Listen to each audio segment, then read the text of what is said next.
Hello,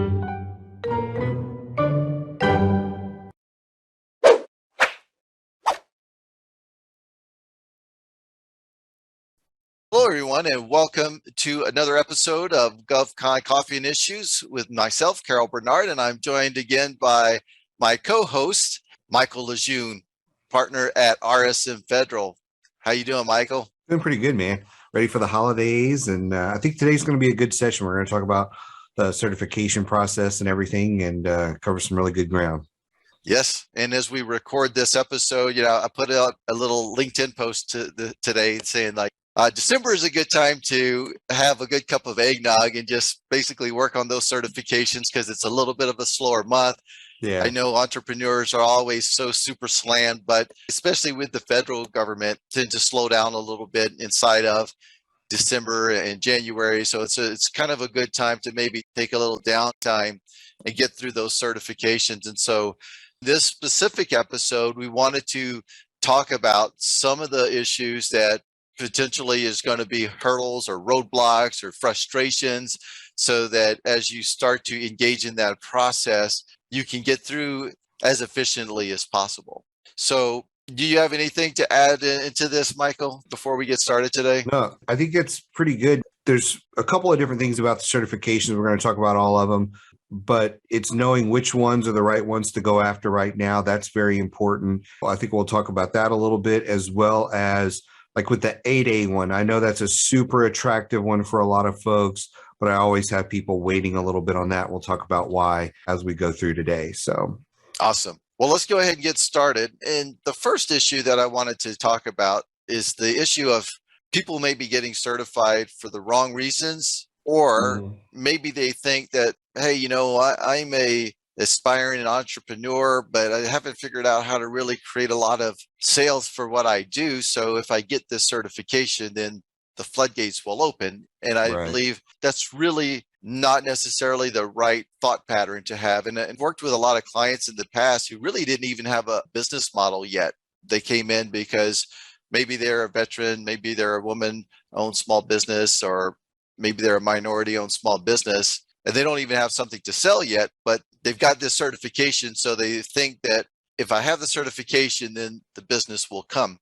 But what I do know, and from years of doing this, is that typically that doesn't really work so well. What really does work well, and really what the government's intention was not to basically give you a certification pathway to try to launch your business.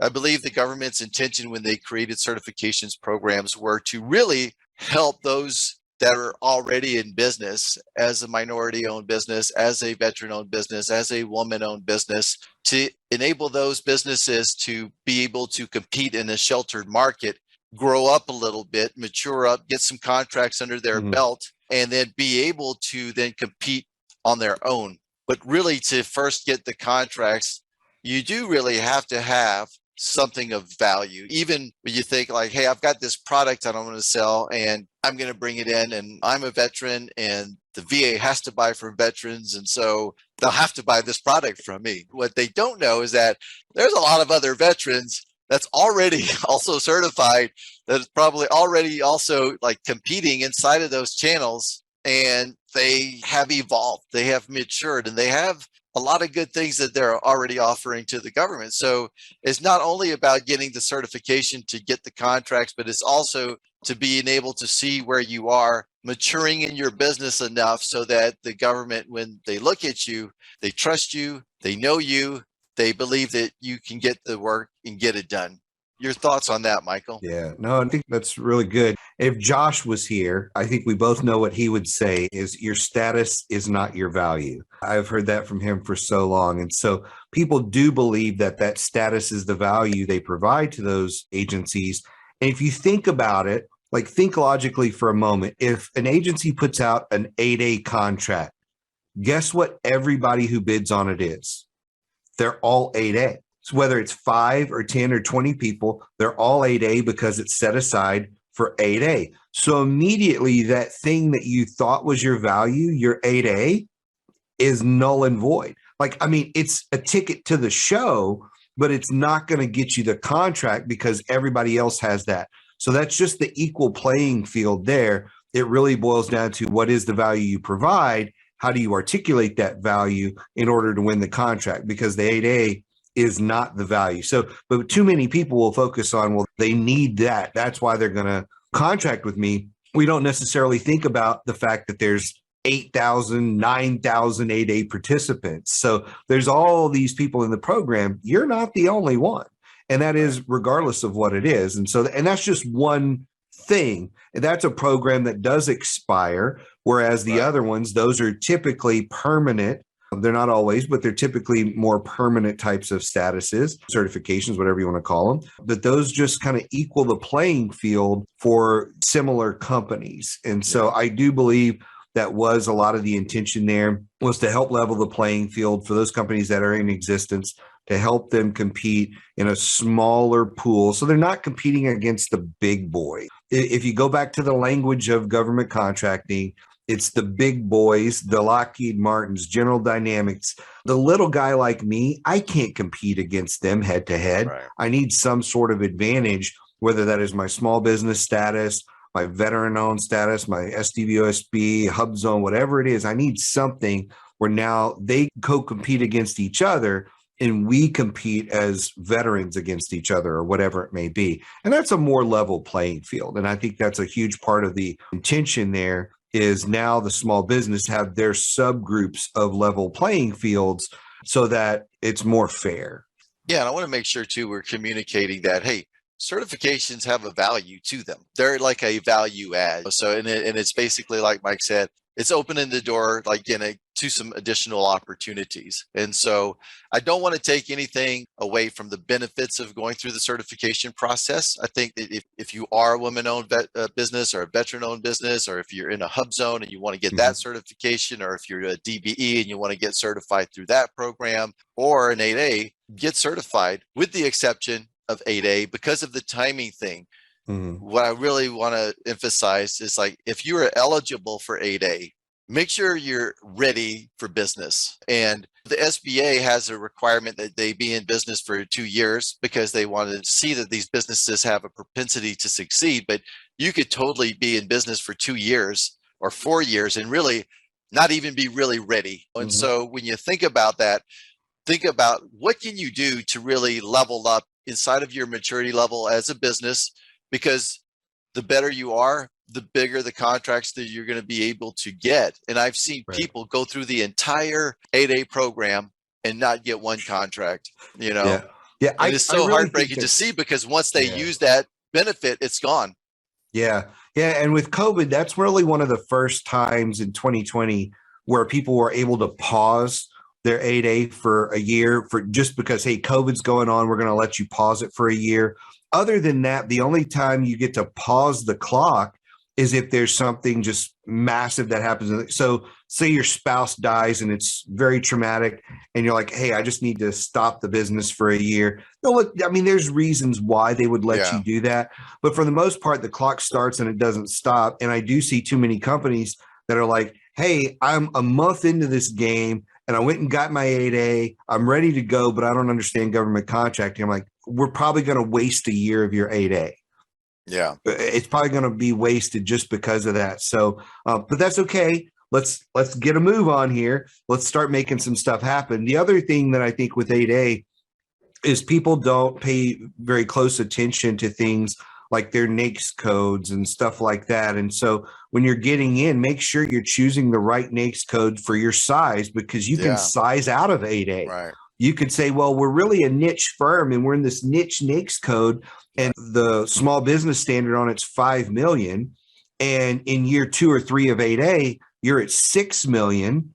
You phased yourself out, where if you would have chosen NAICS code with a 30 million cap, you'll probably go through the whole program.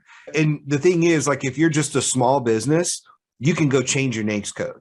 Like, I'm just a small business, I'm a WSB, whatever. I can go change my NAICS code. But if you're in the 8A program, you have to get approval to change your NAICS code, your primary NAICS.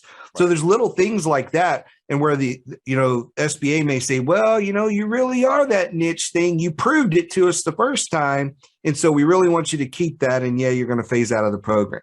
So there's just all these little things like that before you go after 8A to just sit back, do the homework, and make sure you're prepped, or else you could lose it like that, or it expires, and that's the worst thing. But for me, regardless of the certification, regardless of 8A, anything like that, the biggest thing for me when I'm talking to clients is understand that value. Because if you can't articulate that, then you're not going to be able to stand on your own when you're out of the 8A program. You're not going to be able to stand on your own if ownership changes and now you don't have that WSB, or you bring in a VP and now you're not eligible for whatever because, again, there's management changes and it kicks you out of something.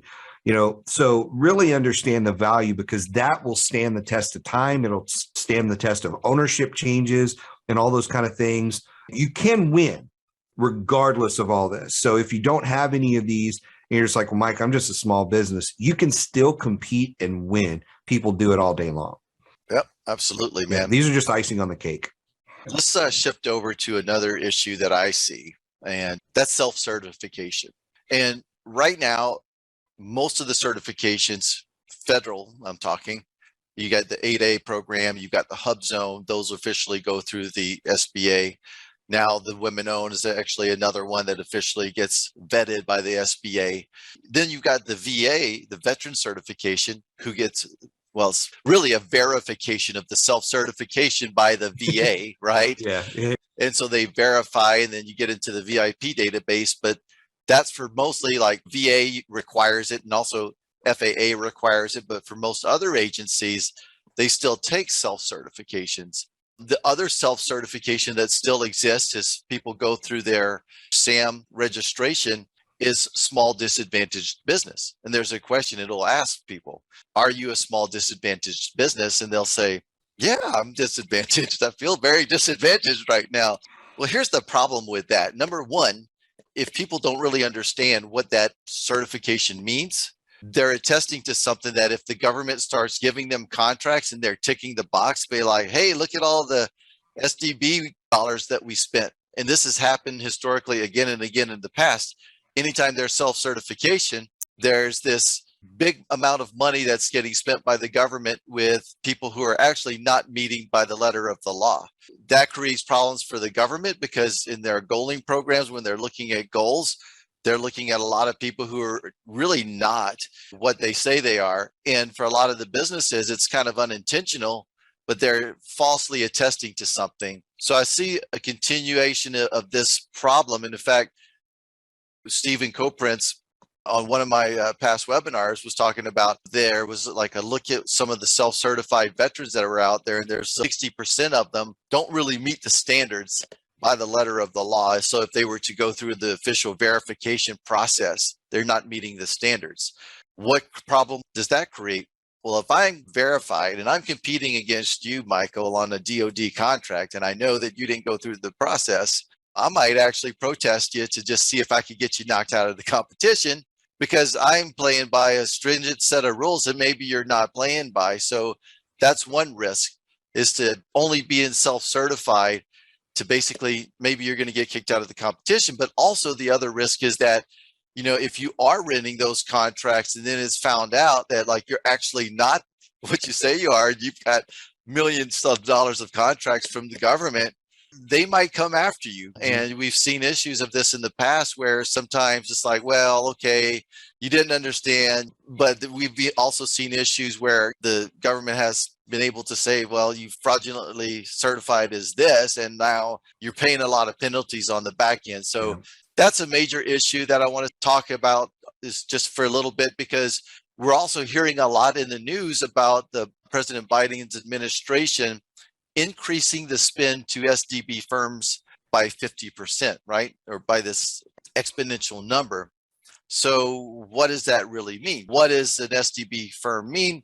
How are they going to get that? Because there's truly no, an SDB, by the way, small disadvantaged business, SDB, there's no SDB set aside right now. Typically, the way that the government counts their goals, so they do two things for SDB. They do set asides for 8A, because those two pretty much carry the same criteria. So if you're SDB eligible, you're likely 8A eligible. And the big two components is that it's socially disadvantaged, and not or economically disadvantaged. Right. So there's a lot of small businesses that are economically disadvantaged, but they also have to meet that social disadvantage. I did a study once on the people that were registered inside of the SBA's database. And what I looked at is that about 70% of those firms that are actually classifying themselves as SDB are not a minority owned business. And a lot of the minority owned businesses is mostly what is the makeup of the 8A program. So as the government starts rolling out all of these dollars to SDB, I'm predicting that we're going to see something in the news one day that's just like millions of dollars are going to get awarded to self-certified SDBs because they can't tick the box. So even if they're not doing an 8A set aside and there's maybe a small business set aside, but in your profile, you say that you're an SDB. So they're like, oh, great. In addition to small business, I'm going to count this towards my SDB goals. So that's going to skew their goals. But if they ever audit that, and you don't want to be in that position to where you're the contractor with millions of dollars being classified under SDB utilization, and then the government comes back to you and says, hey, what's going on here? What does that mean? Yeah. Right. Well, I think one of the things this stands the test of time, regardless of what we're talking about, is ignorance is not an excuse, right?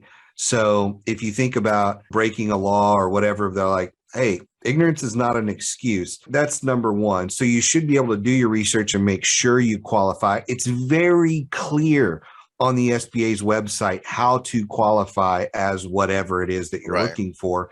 On the other side of that, it depends on if the government wants to make an example of you. We see this all the time, whether it's political figures or companies, where you just see every now and then they dig in and say, we're going to make an example of this person, this company, this whatever. And so you don't want to be on the end of that example. You just don't.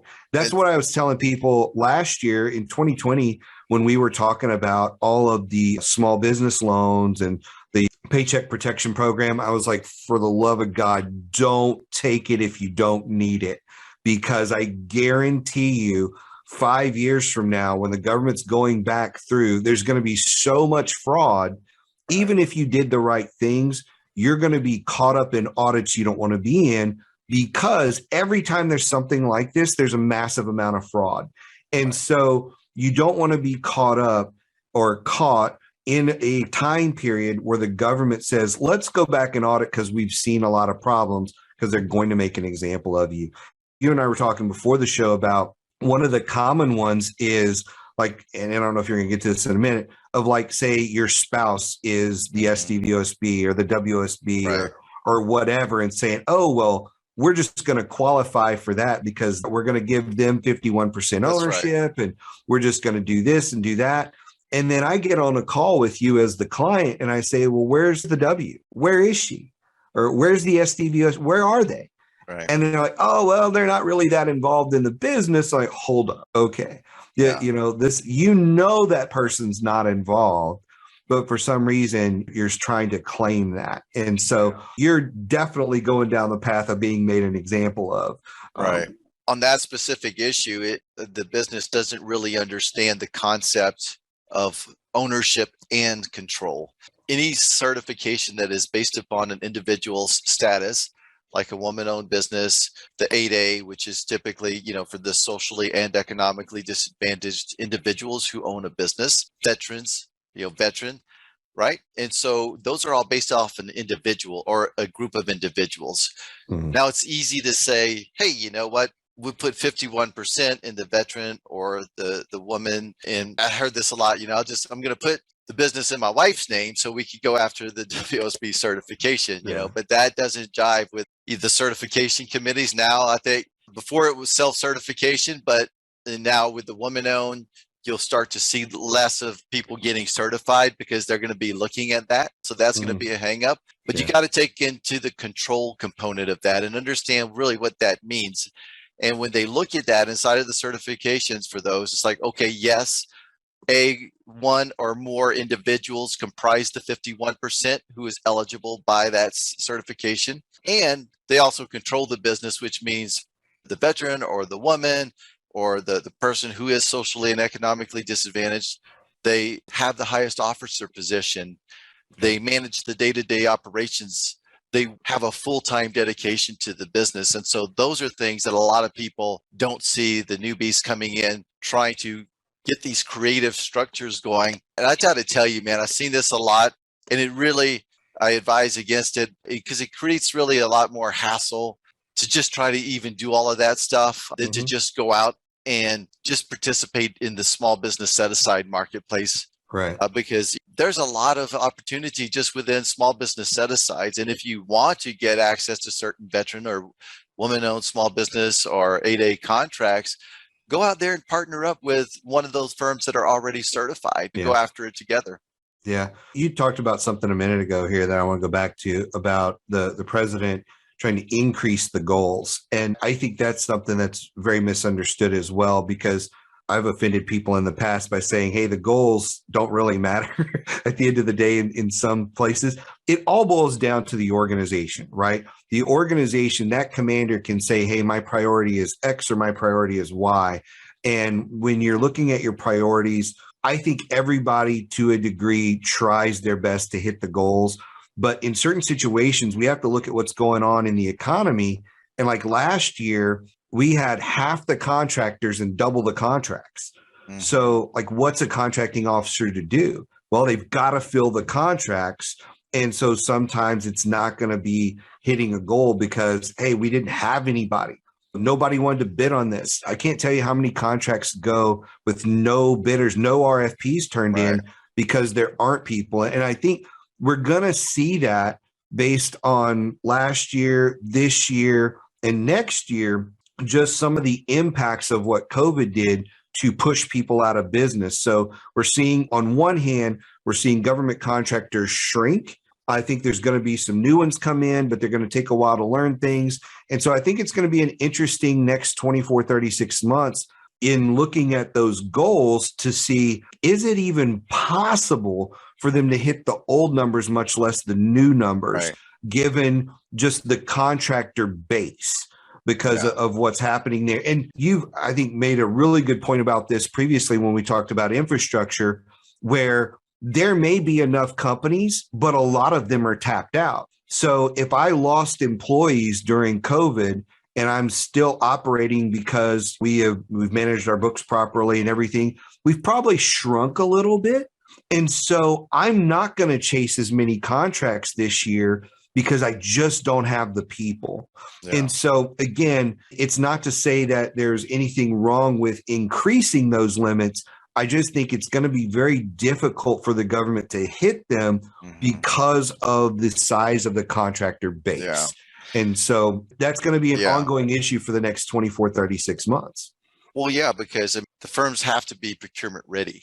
Exactly. It doesn't matter how many SDBs are in the pool. They've got to be ready to go. They're not just going to give a contract. Or willing to bid. You never forget that. Again, if you put a contract out there and nobody bids, so now you've got dollars that are going unspent as well, and sidewalks that aren't getting poured or buildings that aren't getting built or whatever it is, because the contractors are like, I just can't handle anymore. Yeah. I wanted to mention one thing here too, Michael, because when this whole announcement was made about doubling the amount of spend from last year or whatever, I was like a bit confused. And I think I understand it now, but I know that we usually have some other experts that are on the line with us here. So I'd invite somebody to raise their hand and we could like have them chime in. But from the way I understand this, so like if you look at the goaling for the government, specifically with SDB, there's a 5% goal for SDB. And they primarily get that done through 8A set-asides, but also through other small business who are not 8A, but they have that self-certification. And so that's 5%. So does that mean they're going to increase the goal for SDB to 10%? That's what I thought initially, but that's not appears what it is. What I read and what I believe I have straight now is that I think that the goal for SDB is going to remain at 5%. Last year, the government hit a 10%. So they got over 10% of spend with SDB. Now, my guess is if you take out all of the non-8A firms and you really look at those firms that were self-certified, how many of those are actually, would that still be hitting that 10%? So when they say they want to spend 50% more, I think what they're looking to do is to get to 15% 15%. spend overall in all of their spend with SDB firms. So it's a little confusing. I think I got it right, but again, if anybody knows differently, I'd be happy to learn. I think that's a good breakdown. And I think there are some things that are going to help them get there. So, like when we looked at the infrastructure bill, we noticed instead of there being a 3% and a 5% and a whatever percent, right? It was like, hey, our intentions are at least 10% will go to small business XYZ, right? Yeah. Let's lump them all together. We want to make sure at least 10% of this spend goes into that category. But again, that's assuming you have enough businesses that will compete for those contracts that will total 10%.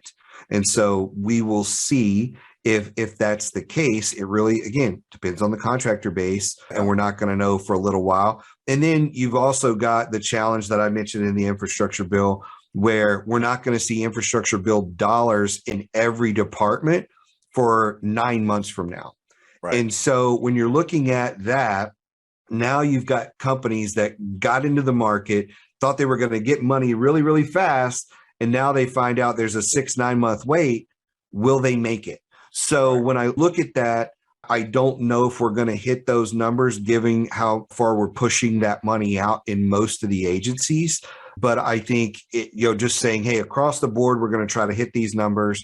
I think that's a good way to do it. And if you balance that with, hey, it's 3% and this percent and whatever percent normally, but now we've got this thing that's pushing it to 10, they're hoping that will help pull up those numbers across the board when they look at it. So I think there's some measures like that. You've got the NDAA that's still being hammered out in Congress. That will probably try to change some of it. There's been like 1,000+ amendments in the last month and a half on that thing. So we have no idea where it's going to wind up. But there may be some last minute negotiation to raise those things. Yeah. We'll see. But my big thing is you've got to get the money flowing on those contracts. And we've got to make sure people are ready. They have the certifications. They've properly done it. And I think that's one thing that I would say about the certification process as a whole. Even if you can self-certify, the best thing you can do is look for the official process. Just because you can tick a box in SAM doesn't mean that should be your endpoint. Right. Go follow the process and get your official certification in whatever it is. Because and then not only that, so roll it back and look at what state level, because we primarily are talking federal level here, right, that covers your nationwide. Look at what on a state level you can get, where you can actually have a piece of paper, a document that says my company is certified in the state of Maryland, the state of Virginia, right, wherever you reside, as all of those things. Right. Because now you're just making yourself official. Right. And that is going to set you apart from the other people that have just ticked a box inside their SAM application. So get official anytime you can. Yeah, and I'm glad you spoke a little bit about the state and local certifications, because those will not qualify you for example, if you have a WBE certification, Women Business Enterprise with a state, that won't qualify you for federal, and vice versa.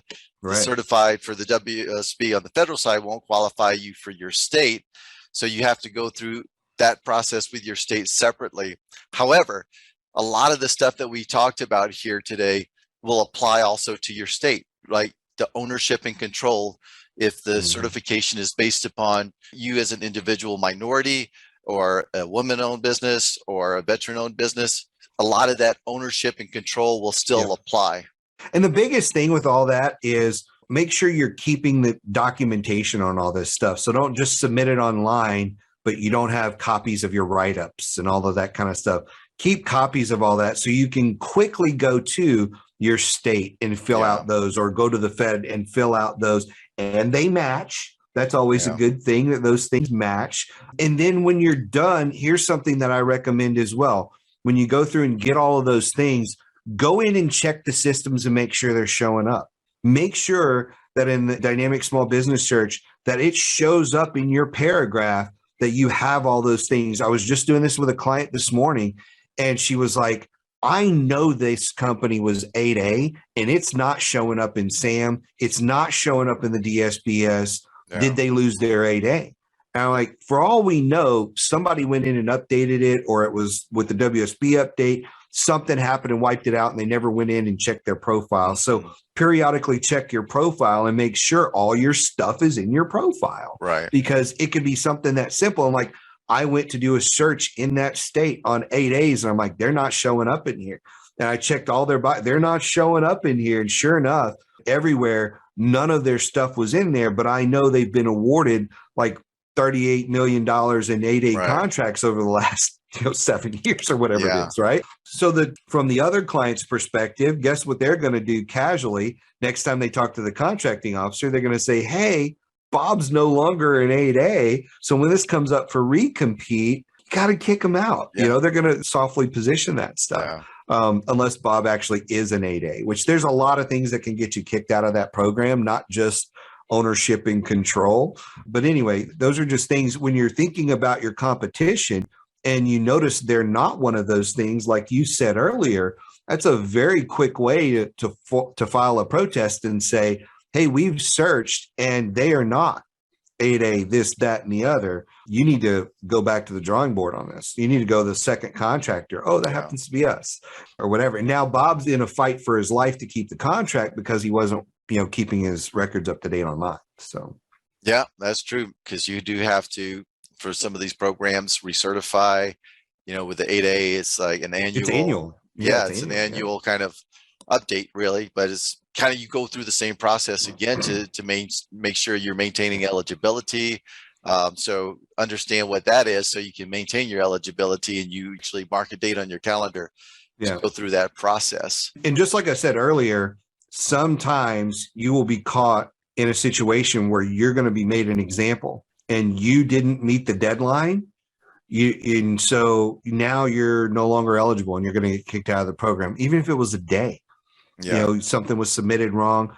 It really depends on who's behind the decision-making desk there and what they decide. And a lot of times, this is what I found most of the time, people have common sense to say, oh, you do have this, but for whatever, Sam didn't update it or whatever. Let's just go update it and make sure you're good to go. That happens a lot, but every now and then somebody will make a stink about it, and now you're being made an example of. So, and last thing I'll say about that is you mentioned go and look at your SBA profile. So if you guys don't know what that is, dsbs.sba.gov, that's a public database. And if you did not opt out of being searched by public, you can see your own profile there. And you can put your DUNS number inside of that and pull up your profile.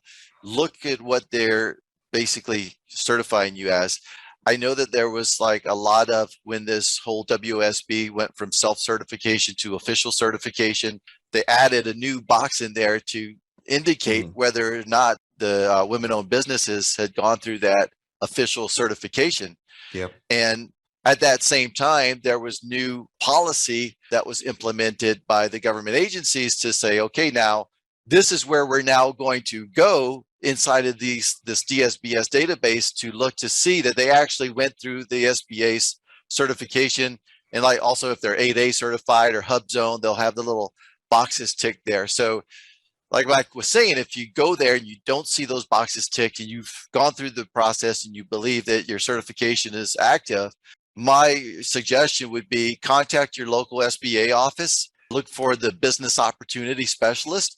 Those are the folks that usually work in the contracting area of SBA, and they should be able to give you a little bit of guidance on that, or maybe help to get your issue resolved. That's great advice. I always tell people, go in there and search, not just by your DUNS, search by your status. You can select your state. And if you're 8A, click on your state, click on 8A, see if you show up. Click on WSB, see if you show up. Do those kind of things just to make sure it's working. Even though you see it in your profile, is it working? Right. Because I've seen that before where it was in a narrative somewhere, but it wasn't somewhere else. And they were like, if you put in my DUNS number, it shows. But if you just tick the box for WSB or 8A or whatever, I'm not coming up in the results. Why is that? And you got to figure that out. Since you mentioned that, I'll just say this. When you go through your profiles For example, if you're going through because like, hey, I don't think I'm actually, now that I learned about SDB cert, I don't think I am. So I want to untick that box. So if you go through there, you can actually go through in your SAM update. I think it's like question number 17 or something like that. There's a good. little box, you can untick it, you know, and you can not say that you're that. But the other thing that I would recommend doing is that if you actually opted out either in your SAM box or in your SBA box, if you opted out of public record search, I would say do not opt out. A lot of people do this because they don't want people calling them and telemarketing to them. I gotta say, there's a lot of companies that already have that data anyway, so they're going to reach out to you. The moment you hit save, they got it. Right. But what you're doing when you tick don't show my profile, number one, you can't see your own profile if you're just looking at it from the what it looks like public facing side.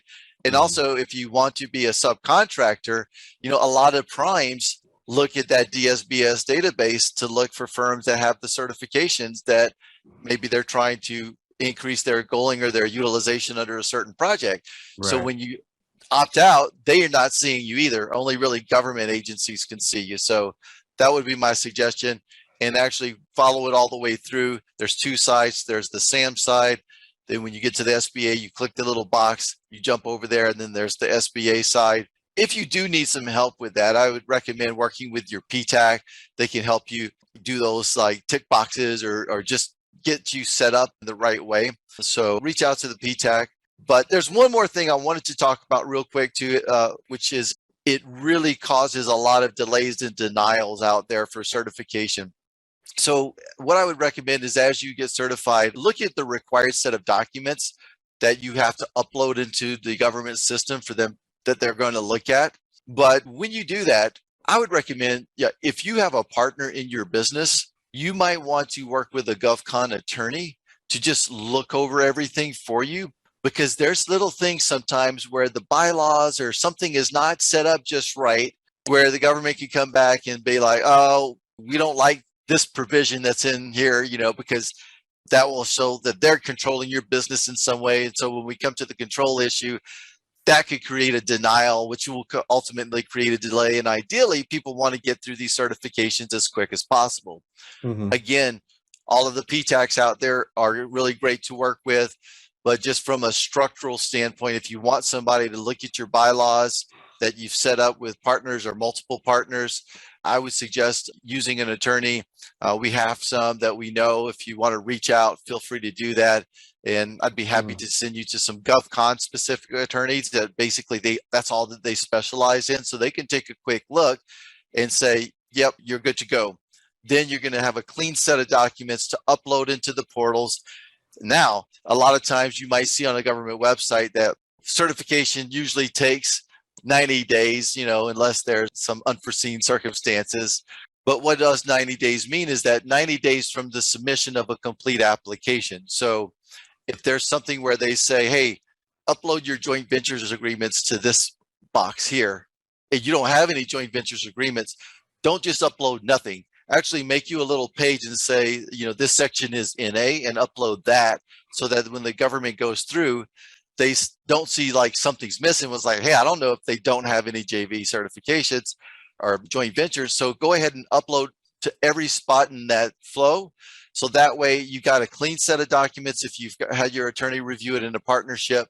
Then when you upload them and you also are filling in every box, that's going to get you streamlined through the process and reduce your risk of denial or the government coming back to you multiple times. Right. The other thing is make sure you're watching your email, because if the government does come back to you and they say, hey, we need this document, the 90-day clock has not started yet until they actually have what they consider to be a complete application. So you might have said, well, I submitted that on January 24th and it's August 5th. Did you get back to the government when they asked you to get back to them with some additional information? Yeah. And a lot of times you only have either 5 or 10 days, depending on what it is, to respond to that email. And if you don't respond, you get kicked out of the system and you got to start from scratch. So I've seen that happen where you're non-responsive at that point. And so they have kicked you out because they gave you the 5 or 10 days, whatever they said in their email, and you never responded. So now you're re-uploading all of that from the beginning. So that's something you've got to watch out for as well. One thing that I will say kind of about what you're talking about with the documents is I do see a lot of people that when they're forming their organization, they will do things that are completely unnecessary in the business that will cause their application to get kicked back or questioned at a minimum. And it's things like, hey, you and I, we've known each other for 10 years and we're going to go and do this business together. I'm the SDVOSB, but you want part ownership of the company and you want part control. So you want to do it 50-50. Well, we can't do that. Or even if you're not going to be an owner, you're like, Mike, I want an executive title. I want to be the chief operating officer, or I want to be this, or I want to be that. But handle that in an employee agreement. Handle that in a way where you say, look, Carroll, I understand that you'd like to be that. And you know what? You're going to function as that. But I'm going to call you some other title, because if I give you chief operations officer, it's going to look like you have control of the business instead of me having control of the business. And we both know I have 100% ownership and control. Right. So I'm going to give you some other title that will allow you to function in a role without causing a problem with the SBA. Because again, you just want a title because you want a title. Right. And sometimes people are like, oh, you're my buddy, I should give you that title. And that's fine, but it's going to cause a problem. And now you've got three operations level people in the company, executives.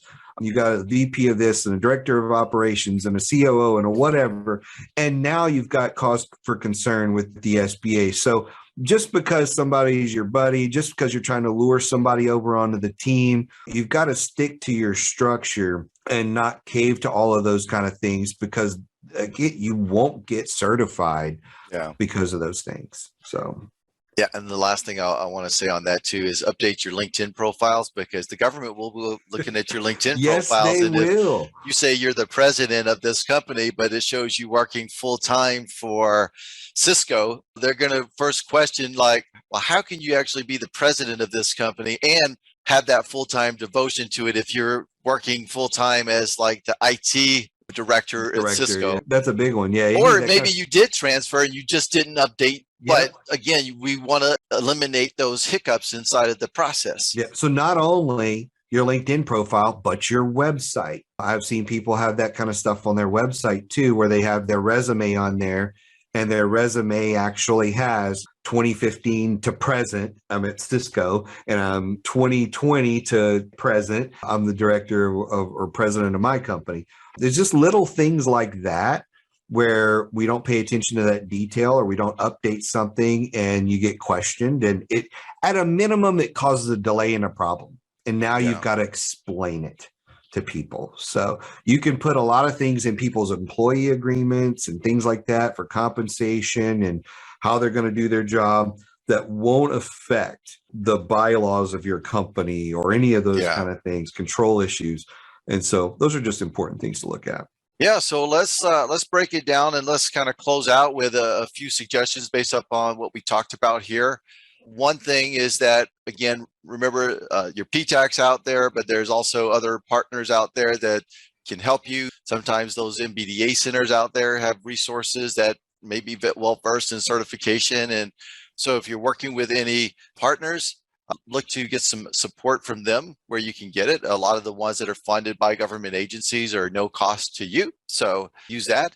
If you actually don't have that inside of your area, look to actually getting somebody to help you. You know, there's companies that also help with the certifications. I know some of the law firms also that's GovCon specific. I mentioned at least having them review your bylaws and your structures. Like if you didn't think through those elements when you first formed your company, know what the definitions are for these certifications. Like, what does like a small disadvantaged business really mean by definition? And do we actually meet the letter of the law for that definition? And then just basically have all your ducks in a row when you go to submit your documents. And also, we do have some really great training on Govology on various certification programs. We have an overarching one to help folks find out if they're eligible for what certifications. And then we have specific trainings on SDVOSB, on 8A, and we have that available as well. So lots of resources out there. Use your resources. Mike, what's your final suggestions here? So I actually have two things. Number one is I actually did some research last year. I don't have it at my fingertips here, but I know there was a really small percentage of people that make it through first time, no issues. Like it was 5-10%. The overwhelming amount of applications for all of this stuff, so like 80-90%, wind up not getting kicked out, but kicked back for questions. Mhm. So, hey, missing document. Hey, you said this, but did you really mean that? Different things like that. So 75-80%, maybe higher, get kicked back for those kind of things. And then a small percent get denied. So if you get questions, it's okay. The majority of people get those questions. Just make sure you get the documents. And I've seen so many silly things where they're like, hey, you didn't include these 3 forms. And they're like, yeah, we did. And you just upload them again. Yeah. That's all you got to just upload it again for whatever reason they missed it. So it's a lot of simple stuff, usually 2 or 3 times back and forth with that person, and you're good to go. The other thing is you mentioned about hiring somebody. I know a lot of people really frown upon paying a consultant because all this stuff is free. But here's the deal, and this is just the truth, as blunt as I can put it. If you can't get it through, then go get an expert. I mean, Right. Try it yourself. There's no harm in trying yourself. But if for whatever reason you're not getting the language right, that's definitely a time to bring in an expert. I know several, several people that do this for a living, and they're like, oh yeah, they kicked it back because you use this one word, and that's why they're not approving you, but you don't know the word. And it's worth paying somebody $500, $1,000, whatever it costs for them to review all your documentation, make the corrections, and also interact with the contracting officers that are trying to approve that, because again, they talk to these people all the time. They know how to answer them. So if you're having trouble, there's nothing shady about these companies. There are some that aren't very good, so get a good recommendation, but this is what they do. They help people get this done. And also, if you don't have time, I talk to a lot of people that are like, I don't have time to sit behind my computer and figure out everything in the packet. Right. And so that's another great time, or bring in an expert who literally lives and breathes this stuff. And so it doesn't cost much if you have the right person. If somebody's saying, hey, it's going to cost you $20,000, $25,000, that's a red flag. You have the wrong person, because it doesn't cost that. So I'm glad you mentioned that, Michael, because there's also a consideration with how important is it that you get through the certification in like 90 days or less, or maybe even like 120. Because if once you start doing your market research, let's just say that there's a big IDIQ contract that's coming up for a recompete in the next like 6 months. But in order to actually be able to be awarded, you've got to be certified, right? So it's like, do you want to mess around with seeing if you could do it on your own and get through it and kind of go do the back and forth? I've known contractors that's taken them 2 years to get certified with the back and forth. Right. And that's also the value. If you're not in a rush to get it, then you have some time that you can actually do it yourself. Again, leverage your PTAC, but there's experts, there's attorneys, and there's other people who just specialize in that like can really help to make sure that once you get your packet in, it's just complete. It's streamlined, it's all the way through. And the value of getting that in place before that big contract that might only be competed once every 5 years is out there is, would give you some peace of mind, I believe. Yeah, no, absolutely. And there's a time to use free resources. There's a time to pay for them. And a lot of times when you're paying for it, it's because nobody can figure out what you're doing wrong, or there's a time crunch. It's one of those two. But otherwise, a lot of times the free stuff is a great way to go. So absolutely. Well, hey, man, I think we did a great job on this session. We're almost at an hour already. Yeah. I keep trying to like make these a little bit shorter, but there's one question that I saw, and I know we try to take some questions here. There's one question that I saw here about any ideas when the certifications will be updated. Several people have pending status, can't find a resolution. The one thing that I would say is be the squeaky wheel. So whether it's the DSBS website, the SBA website, the SAM website, be the squeaky wheel. Go to the federal help desk and different places like that, and don't give up. Like the worst thing you can do is be like, oh, they said wait, so I'm going to wait 2 or 3 months and check it again. Like I'll wait a week and be like, all right, I'm calling the help desk again. Or we're getting back on the phone with the help desk. And like the more you're the squeaky wheel, the better. And so don't give up on making those phone calls to them, entering a new ticket if they close out your ticket, and just hammering that home, because you're going to get it fixed if you're constantly on this stuff. Like, I'm not a guy who takes like, hey, just wait for an answer. Somebody will say, oh, well, just give it a couple of months and it'll be fine. I'm like, why? Why do I have to wait? Like, I'll dig deeper. I'm like, no, you need to fix this because this is wrong. And this, everybody else's is updated. Why can't you update mine? Like, I'll just keep digging and be like, no, do you have a manager I can talk to? Oh, does that guy have a manager? Yeah. Like, somebody in the chain will be able to fix it if you're persistent and just keep walking up the chain. And sometimes you just hang up, call back, get a different person and go, hey, can you help? You know, like, you just got to be really persistent with this stuff, because they're flooded with calls and other things. And if you do listen to them and just say, okay, well, I'm going to wait, that's awesome for them. Now they don't have to deal with you. So just be the squeaky wheel, keep going back to them, call every phone number you can find for the system you're dealing with, and just be persistent with it. So now, that's a great tip, man. And just kind of continue to elevate that. And if you think you've hit your highest level, I will say that if you could contact your congressional office, they usually have staffers there that are very good. If like you just really feel like you can't get anywhere with anybody, one phone call in, because they've got special contacts inside of those agencies. One phone call in typically will actually get some attention to it. I wouldn't say use that as the first resort, but if you're elevating and you're going through the structure and you're working through the process, allow the agency to respond and help you out. But if you can't, that is an effective tool. Yep, it is a very effective tool. So why don't we close out this episode, Mike? And if anybody has some continuing Q&As for those of you guys who are in the live session with us, we'll take some more Q&A after the show. But we'll wrap up this episode. And again, for those of you guys who might have joined us late, I invite you to join Gavology Nation at www.gavology.com/nation. That's our private LinkedIn group where we can continue the conversation there. So feel free to jump on that. And always, again, if you want to be a part of future episodes of our GovCon Coffee and Issues and getting into our live audience group where we can talk to you after the show, take some of your questions, the URL to register for that is gavology.com/issues. And in addition to being able to register for upcoming sessions that we're going to be doing, you'll also be able to find past recordings if you want to watch any of those specific topics. With that, we're going to close out for today, and I'll say thank you, everyone, and happy holidays to you, and we'll see you next year. So let's take some questions. I know that you guys probably have some, and we'll sit here for a few minutes. I see everybody say happy holidays, great session. Maybe we covered it all. This is the last session for this year, right? So we'll be back in early January. What's the next session? Do you have the date handy?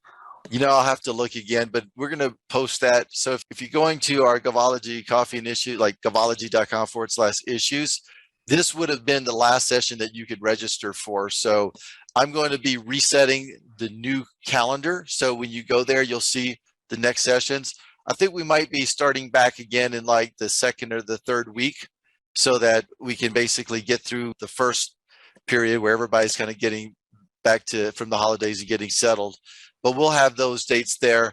We're also going to be shifting back to the 1 o'clock time zone. So that'll give the folks that are on the California time, Pacific time zone. Boy, we got some Hawaii folks. Hawaii really, they have to wake up early. And if you're in Guam, I'm sorry. So we do have some folks that are out there. So, but that's what I would recommend. You know, give us a couple of weeks. Go to gavology.com/issues and check out and register for some of our upcoming trainings, are really issues. Also, we want you to submit your issues as well. This is what part of the whole interactive part of these sessions is that on that page, there's a button that you can actually submit an issue. And if you submit your issue, if it's not something that we've already covered what's on the site, Mike and I will discuss that issue in one of our upcoming episodes. And so, or if it's something that we might not be discussing on the next, I might just reach out to you directly and say, hey, here's how you're going to maybe want to get around that particular issue. So please do submit your issues. Yep. We had one question come in from DK. He says the Biden administration is stating very high measures for SBs? What are you guys hearing as far as programs? I don't know, DK, if you can elaborate on that Yeah. question a little bit. We can unmute your mic as well.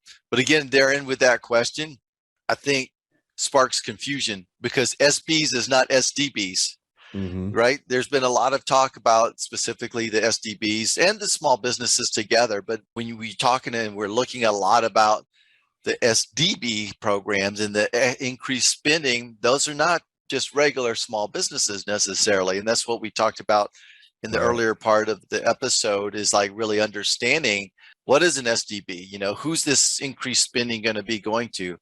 But I will say this, and we talked about this on the infrastructure episode, is like, I do see a lot of opportunity within the infrastructure spending bill being available for also a lot of small businesses, because like what we were talking about is that even though there's a lot of push for this SDB dollar increasement, or that's one of those Louisiana words, increasement. I think I learned that when I was living in Louisiana.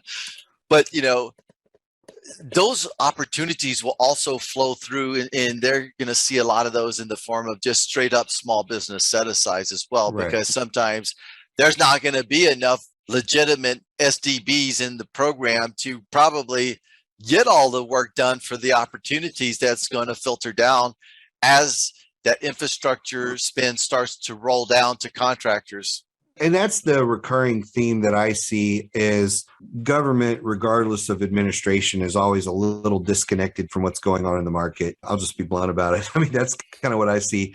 Where like government is like, hey, we've got these agendas. We're trying to do this thing. And yet, like, they're not looking at the numbers to see, oh, well, you have half the contractor base you had 2 years ago. Or, hey, there's not enough in this area or that area or whatever it may be. So I think when I look at those dollars, we're really dependent on new contractors coming in. We're dependent on people getting a handle on employee stuff.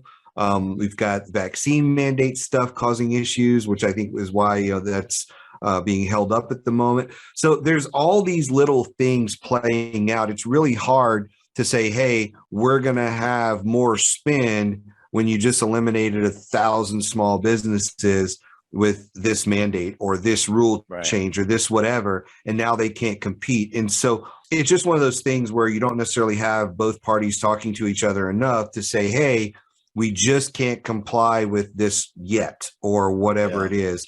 And so I just see some chaos in Q1 and maybe into Q2 where people are getting some of this stuff sorted out. And so I really hope it gets cleared up quickly, because the one thing that I have been very pleased about is a few times where I've seen the government say, hey, we're going to do this.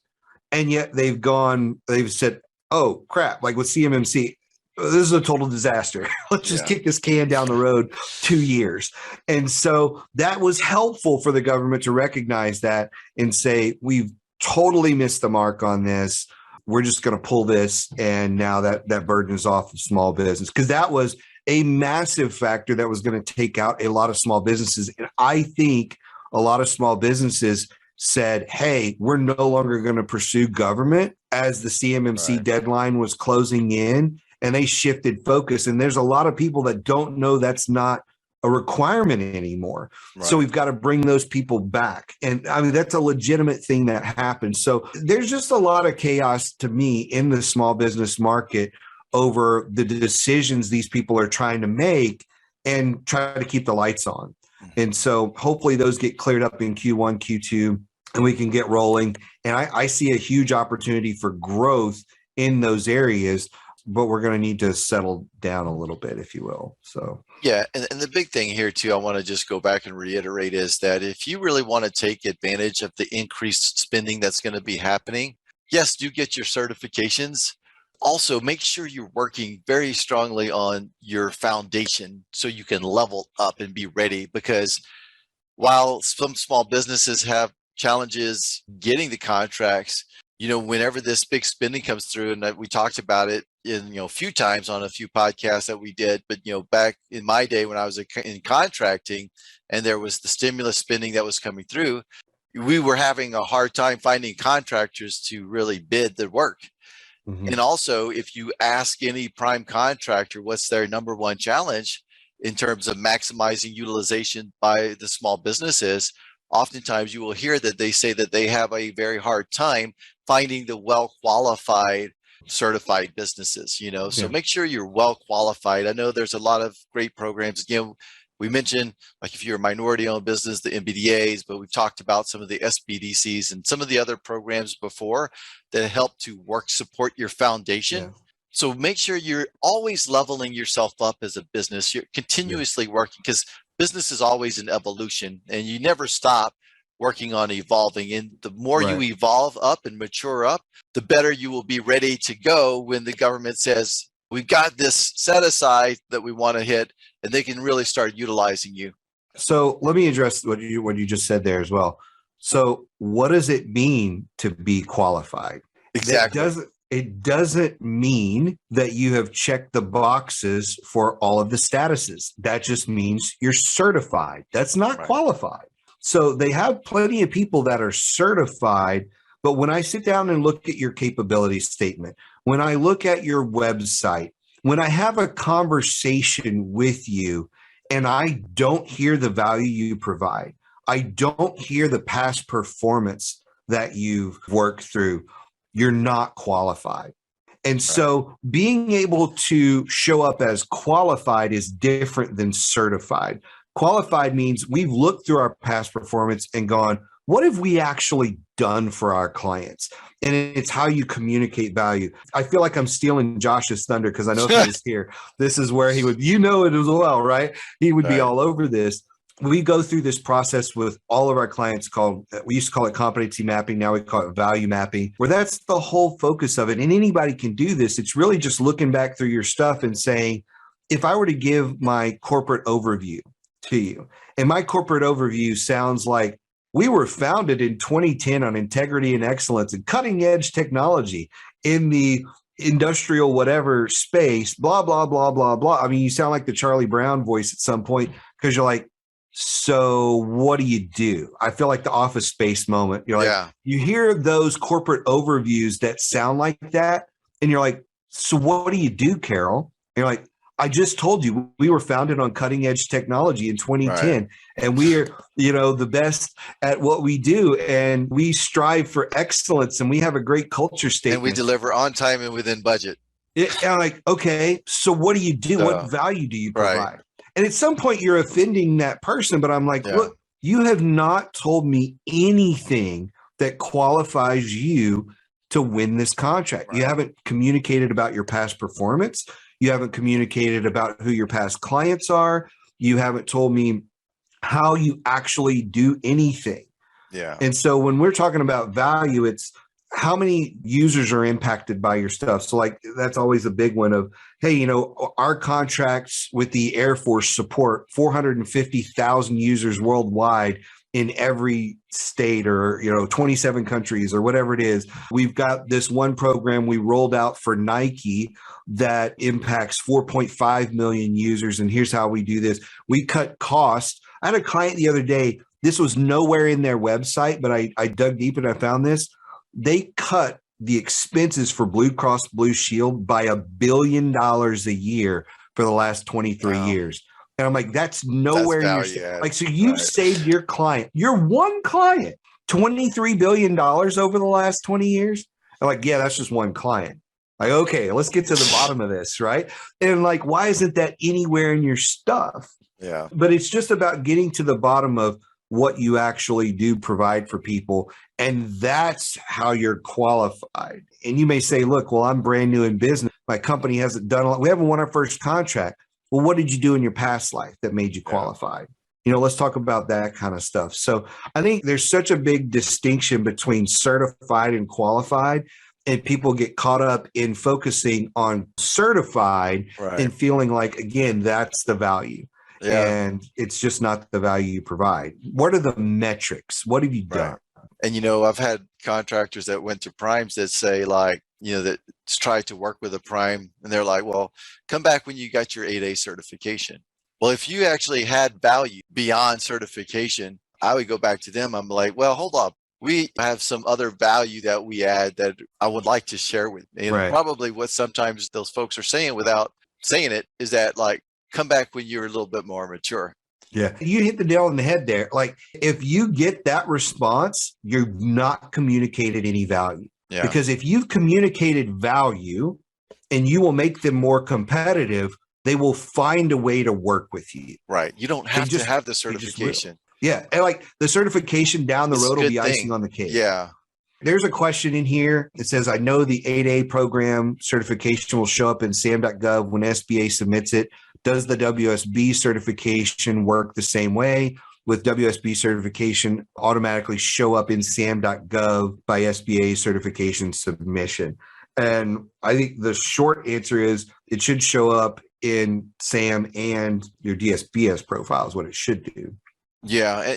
I don't remember seeing a specific place in SAM where they will go in there and tick the box to say that they've been through the certification process, but it does show in the DSBS profile. That's why I was saying, it'd be good to not have an opt-out because you can go and see for yourself. And yes, it used to not be like that because in SAM, you typically will self-certify and those flow over into your SBA side of your profile and they show all of your self-certifications kind of at the top.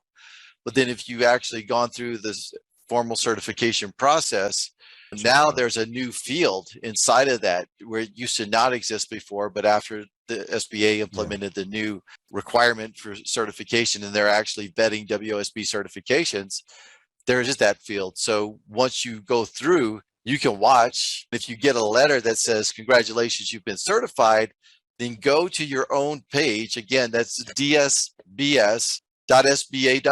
You can put in your DUNS number under the search name and find your own profile and see it if the box has been checked. And there's I think a box now for WSB and then one for EDWSB. Okay. One more tip. If you want to get through your WSB certification with less hassle, you don't have to actually do the ED cert at the same time. What happens a lot of times, if you do the ED certification, then they're going to start asking you for a bunch of financial information from your spouse, and it just gets a lot more cumbersome to get through it. There's a lot of opportunity for WSB, but even fewer opportunities for ED, because when you start to kind of drill it down, the government needs the rule of two to actually make a set aside. So what I've advised folks is like, why don't you just go through your WSB so you can have that done? You can come back and do the ED later if you see that as a value, but it makes it a lot more challenging for you to get through the certification because you have to do all of these, like, here's my net worth, here's all of this stuff. And so anyway, that's just a side note. Yeah. Oh, good point there. Good stuff. Yeah. And the thing is, there's so many things that can confuse you in the market. Like the response I just saw in there from Jamie is check the woman-owned business box, but don't check the woman-owned small business box until you have the certification. Like, come on. Like, how are people supposed to figure this stuff out on their own? And the thing is, you know what? You're going to make some mistakes. It's okay. Just work through it. I've been in this business a long time. I still make mistakes. We work through them, we fix them, and we move on. So don't worry about it. It's not the end of the world if you check the wrong box. We can just go back and we'll fix it. So but that was a good point from Jamie. Thanks. Yeah. We have a good comment from DK there. DK says, I specifically work with native 8A programs. The bar was raised from 5 to 11%, I believe. High and lofty goals, but as a former KO, contracting officer on the front lines, that's a ton of work and perhaps not enough qualified small businesses to issue work out to. Hopefully this clarifies. Thanks, you nailed it. So thank you, DK, for that comment. One of the challenges I see I've got a bunch of Native American clients and tons of challenges. They can't even get anybody to answer the phone on any of these programs.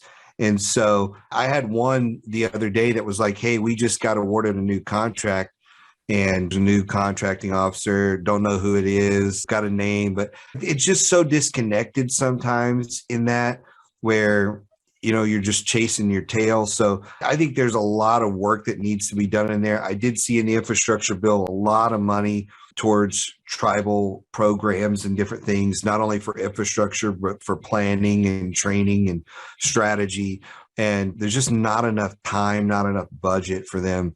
And so I really hope we see some changes in those programs, because they're great set-asides that we just can't utilize because it's so difficult to get into those markets sometimes.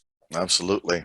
There's another comment. Sam, database programmers don't sit in our seats. They don't understand the relationships as well as they should. Be aware if you qualify as a WSB in one NAICS code, it may not be available for EDWSB, which is another very confusing element. Another reason why get some help. Like the bottom line, because get some help. Yeah, certain, like with the WOSB program, there's certain NAICS codes that actually don't even apply, right? So if you're saying that these are your NAICS codes and you're trying to get through that program, get some help. That's the one takeaway I would say for everybody here. If you don't know, ask, right? I mean, that's the thing. If you don't know, ask. If you don't know, do a Google search or two. I mean, there's so much information online about that. Reach out to us, whether it's in the Govology Nation group on LinkedIn or somewhere else.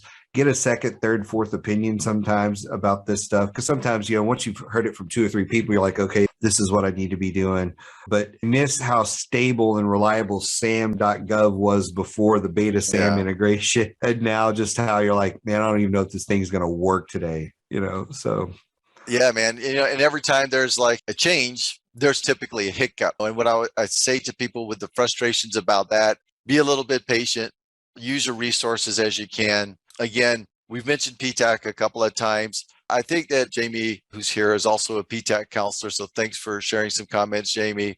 If you want to find a PTAC in your area, the Association for Procurement Technical Assistance Center is a great website, aptac-us.org, aptac-us.org. And I will say this too, even if you go to Govology and you're taking a class on the certification, get some help, because the class can give you a lot of good information. But it's those folks that's out the various PTAC centers and the various resource partners in both the government side and the industry side that can really help you out to take what you're learning and basically apply it and make sure you're doing everything very streamlined. So don't try to just go solo inside of this marketplace. Yeah. So I'll address a comment Jamie made, as well as make sure you pay attention to the published dates on web searches, because criteria changes often. So one of the things when people do a web search is, let's say I'm doing a search about something in my status. If somebody wrote a really good article back in 2011 and it got thousands of views, it's going to be one of the first articles you click on, and it was written in 2011. Now, the things that are current are going to be under it. And let's say they were written in 2019, 2021, whatever it is, they've only gotten a few hundred views. Google still believes that that is a relevant article, and that's why it's positioned higher than the actual relevant article, right? So they're accurate article, I should say, because the other one is relevant to your search, and it's gotten so much traffic, it's going to keep showing up. And that's why I do pay attention to that and say, well, how old is this? Okay, this was 10 years old. Let me find something more current. And then you'll look through, like, okay, I've got a 2019 article on whatever. And then if you read it and it's, say, on an attorney's website, and you're like, I just don't know, I don't see anything else on their website about this, I'll send them a note and say, hey, I saw your article in February of 2019 about this. Is this still current? So that's a simple way you could do it. And now you may be interacting with them and say, oh, no, we just left it on the website because it gets searches all the time. Right. They want traffic to their website, but no, here's the most updated rule change or whatever. That was a great point. Be careful where you get your information from as well. PTACs are a great resource, like we've already been talking about. MBDAs, anybody that can kind of help you out, they should have the most current information. I know, Michael, you've got some training on your platform as well. We do as well. And we work very hard to try to keep all of this stuff current so that you guys have accurate information, because there's still things out there. If you don't let YouTube be your educator, because there's still things out there where it's like they're talking about FBO. I've even seen FBO still inside some government web pages. I was just telling you this morning, I was looking on something on the SBA's website, and I clicked on it, and the PDF that pops up shows like FBO and FPDS and this and that. And I'm like, oh my gosh. So I knew right away I was in the wrong spot, but it was on their website and it was the only article about the thing I was looking for. Yeah, man, I tell you, it's a job to keep it all current, and sometimes as soon as we do a webinar, the next day just changes and we're like, dang it. Yeah. I got to tell you right now with the whole vaccine mandate, lawyers are pulling their hair out because I've seen them on webinars like on a Friday. Right. At lunchtime and at Friday in the 5 o'clock hour, something else comes down and like everything they said on that webinar was irrelevant at that point. Right. And I'm like, man, it's so tough right now. Anything vaccine related is very difficult to like keep a handle on. So. It is. But we also post a lot of good information in Govology Nation. Try to keep you guys up to date. Also, if you're not following or connected with Mike or I on LinkedIn, look for us and connect with us. I think I mentioned in the last episode, Mike does a lot better job than I do inside of like posting things, but I'm pretty good at actually forwarding Mike's content inside of Govology Nation. So if you're in Govology Nation, you'll typically see that, but it's always good to follow him because sometimes I'm not always able to see that when I get busy and get everything in there. But Mike does a really great job. He kind of doing a lot of great updates there, Mike. So good on you for that, man. Man, there's so much to do. It's crazy. Yeah. Well, I think that's it, huh? Yeah, I think we're good. I think we pretty much covered all the questions. Do you have your Jerry Springer final thoughts? Final thoughts. Yeah. No, I could come up with something crazy, but if I could reiterate anything, the work ethic really, really matters. And so regardless of what's going on, you just keep at it. Like I was saying, when you got stuff wrong on your profile, be persistent. Just keep on top of it and you'll get somewhere. Make sure you're communicating value and that you're not just certified, you're qualified. I think you'll go a long way. And to your point, I don't want to steal your thunder, but I will. Just ask for help. Get help as you're going. There's so many of us out here that are willing to do it. And that's the wrap. I won't even add anything to that because, that's the end of it, man. And we kind of said that a lot. So, but hey, thank you everyone for joining in. Thank you for contributing both questions as well as your feedback and some suggestions in the comments field. That's what this really Q&A session really is all about. Yeah. It's about some of our folks that we have. We've had people that's actually working in the SBA and PTAX and MBDA folks coming inside of this that can also contribute to this discussion as well.